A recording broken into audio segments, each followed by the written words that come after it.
Hi guys! Today we are going to talk about something that's been a debate in the DID community and also among people that don't have DID.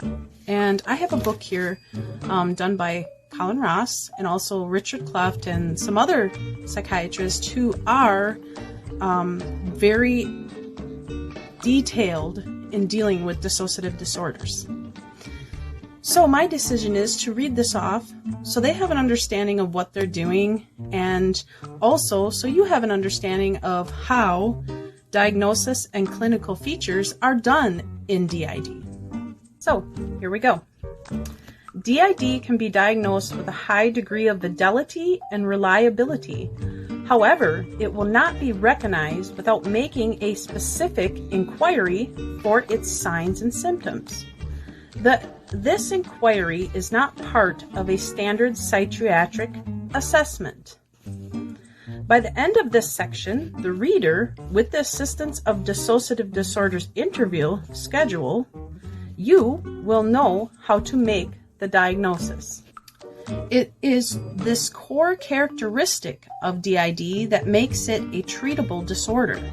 Because the imagining can be unlearned and the past confronted and mastered, DID patients are among the most disturbed who seek the services of mental health care professionals. The treatment must be guided by an understanding of the nature of DID and its hysterical incidences. The complex details of the personality system can overwhelm the therapist, who doesn't have a broad framework within which to conduct therapy. The process of diagnosing a DID patient leads naturally into the treatment because the vast majority of patients who have been severely traumatized in childhood, the trauma makes itself known in an array of symptoms and disturbed behaviors that fall into a pattern if the diagnostician knows what pattern to look for. Once the pattern is recognized, specific intense psychotherapy follows naturally. The symptoms are severe and disturbing and do not appear to remit with nonspecific interventions. So when they talk about psychotherapy, they're talking about intense psychotherapy like EMDR, EFT, CBT, DBT, all that. DID patients, when they are studied carefully, reveal many inadequacies in the current diagnostic system in psychiatry. As described in the DSM, therefore, I discuss a number of different psychiatric disorders from the point of view of disassociation in this section and propose a revised diagnostic system for disorders linked to psychological trauma. The study of DID can potentially yield valuable insight into a variety of issues in both biological, which is physical symptoms, and psychosocial psychiatry. So they're saying there are other things that come with this, and mental and physical. First, one must understand that none of these experiments resulted in the creation of DID. So here they're talking about having people mimic the disorder to see if they can depict what is real and what isn't. DID is not a transient phenomenon existing only in cross-section, nor does it exist in isolation from a wide range of signs and symptoms that accompany it.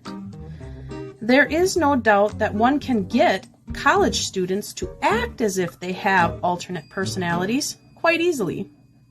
But these students do not have a history of child abuse, numerous psychotic symptoms, extensive involvement with the mental health system with limited benefit, and specific primary and secondary features of DID stretching back for decades. Okay? So are you getting what they're saying? Does anyone argue that because panic patients get anxious coming for their appointments, the disorder is artificial? or artifactual, sorry. The treatment for panic involves exposure, a procedure deliberately designed to evoke symptoms. In the initial stages of treatment, the patient may have more anxiety due to exposure exercises than she had while avoiding the supermarket for treatment. This increase in symptoms is an unavoidable consequence of exposure treatments for panic. The increase in panic symptoms that can occur as a byproduct of treatment has never been used to argue against the validity of either the diagnosis or treatment. The same logic should apply for DID. In treatment, as the patient is exposed to her traumatic memories, which had been hidden behind amnesic barriers, dissociative symptoms transiently increase. Because DID is more complex and severe, and with panic disorder as well, the duration and complexity of these increased symptoms is greater. The DID patient has been using disassociation to avoid an internal phobia stimulus, namely the abuse memories, whereas the panic patient has been using restriction of her psychological movement to avoid an external stimulus. The primary diagnostic criteria for DID, which are in the DSM criteria, are straightforward as they should be. Anyone can look them up. It is the secondary features of DID that are the most valuable to the clinician. Usually DID does not present in an obvious, overt fashion. It means it just doesn't just show, okay? Patients will not walk into the office announcing that they have DID and spontaneously exhibit named alters. In most cases, Kluft, 1985, found that in a research series of his 5% of cases presented as self-diagnosis, but were generally disbelieved due to their actions. 15% openly dissociated during assessments or treatment, which was invalid. 40% presented with signs that could alert a clinician with a high index of suspicion of dissociative disorders, and 40% of the cases were highly disguised and were discovered while he was testing specific protocol for DID. Yeah, and this was done by Ross, Anderson, Kluft, but the case illustrates the hidden nature of such major disassociation.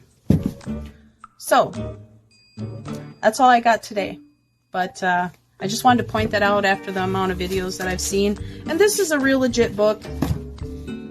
Any arguments? Didn't think so. So, I just want to point that out, that is the criteria, and there has to be specific criteria for dissociative disorders. I understand that you have to be diagnosed and assessed with the DSM, but there are specific guidelines physically, mentally, that have to be met. And I don't have to argue with that. It's in the books. It's all over the place. So, some people's behavior has been very inappropriate. And some people have asked me, why do I point that out? The reason I point that out is because in the past 10 years, media has jumped, okay? And because of it jumping, people find that it's easier to socialize and interact and get attention and followers and things like that. So if they are able to kind of pretend to have something, or even if they do have something, it's not healing to act in such a way with people that really do have the disorder to see that kind of behavior. And I understand that everybody's abuse is different, everybody's healing is different, but there are specific guidelines.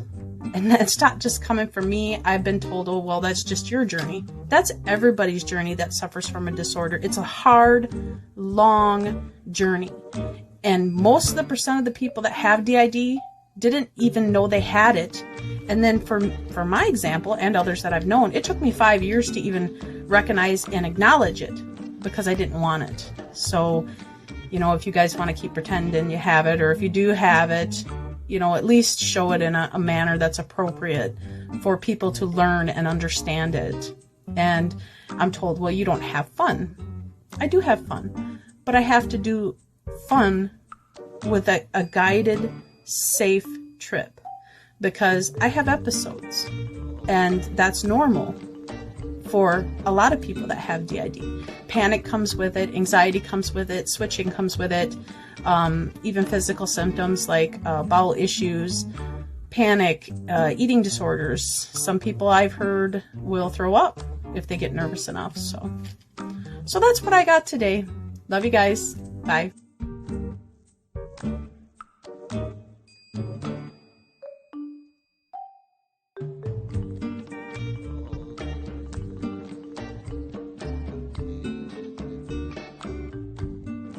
Catching my drift? Let me tell you. Okay, so for example, it's like they create a list of random symptoms that aren't really symptoms, but in their minds it is symptoms, and then they like instantly want to take it away and like gain power in like the weirdest way.